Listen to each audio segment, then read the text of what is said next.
Hello again, Unky Tonks, and well, it looks like the cat's out of the bag and it's hissing right in Keir Starmer's face because breaking news, American patriots, yes, American patriots, are sounding the alarm, and none other than US Senator Marco Rubio is now poking his nose into the Lucy Connolly case. This is glorious, folks, absolutely glorious. Now, normally I wouldn't really advocate for politicians from a foreign country poking about into our affairs and vice versa. It's not fair. It's not their business. It's not our business if it's the other way around. However, I think I'll make an exception in this case. Now, for those of you who've been living under a rock or maybe just distracted by the latest BBC propaganda, let me bring you up to speed. Lucy Connolly, a British mother, was thrown in jail for a tweet.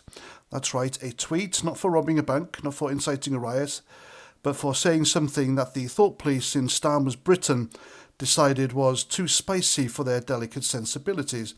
31 months behind bars for words. This isn't justice. It's a gulag audition. Now, considering the vile criminals who are walking the streets at the moment, you've got jihadists walking free, Ricky Jones, the Labour councillor, quite literally advocating and calling for a bloodbath against right-wing conservatives, out on bail until his trial in August. Hugh Edwards, after what he did. And yet this woman is in jail for a few hurty words she deleted afterwards. It's crazy, isn't it? But now the Yanks have noticed. Senator Marco Rubio, a man who knows a thing or two about standing up to authoritarian nonsense, is reviewing her case. Why? Because this isn't just a British scandal anymore. It's gone global. The world is watching, and Starmer's little experiment in silencing dissent is starting to stink like last week's fish and chips. But let's be clear about what's happening here. Keir Starmer, a man who fancies himself the moral arbiter of Britain, is waging a war on free speech. You dare to speak up, you're smeared a bigot. You wave the Union flag, you're branded a dangerous extremist. You tell the truth about what's happening on your streets, well, pack your bags for the slammer, mate, because Starmer's got no time for patriots. He's too busy pandering to the woke brigade and turning Britain into a place where dissent is a crime and loyalty to your country is a thought crime. But here's the thing, the Americans aren't having it. Across the pond, Conservatives are waking up to Starmer's anti-British, anti-patriot agenda. They see what we see, a government that prosecutes its own people while pretending it's all about protecting the public.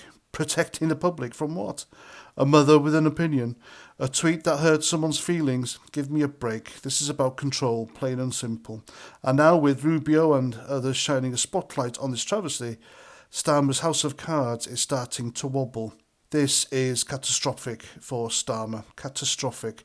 His government is under international scrutiny, and it's not just a few keyboard warriors on X calling him out anymore. When a US senator starts asking questions, you know you've stepped in it. And let's not kid ourselves, Starmer's not just anti-free speech, he's anti-British. He doesn't defend the people who loves his country, he goes after them, he locks them up. He's turned Britain into a place where waving the Union flag might get you a knock on the door, while the real threats, well, let's just say they're not the ones in handcuffs. I'm talking about the Free Plasticine mob marching up and down London, calling for Jewish genocide and waving their Islamic terrorist flags. But here's the good news, folks. The tide is turning. American patriots, British patriots, people who believe in liberty are standing together. From the streets of London to the halls of Washington, the message is clear. We're not going to let Starmer's Orwellian nightmare win. Lucy Connolly isn't just a name, she's a symbol of every man and woman who's been told to shut up, sit down and stop loving their country. And now the world is watching. The pressure's on, and Starmer, he's got nowhere to hide. So let's keep the heat on, share this story, shout it from the rooftops, tell Starmer and his thought police that we're not afraid and we're not backing down, because when patriots unite, no cage can hold us. Not now, not ever. And there we go. I'm done. I'm Paz49. Thanks for watching. Have a great weekend. And until the next time, stay free, stay loud, and don't let the bastards grind you down. See you at the next one. Roger Trout.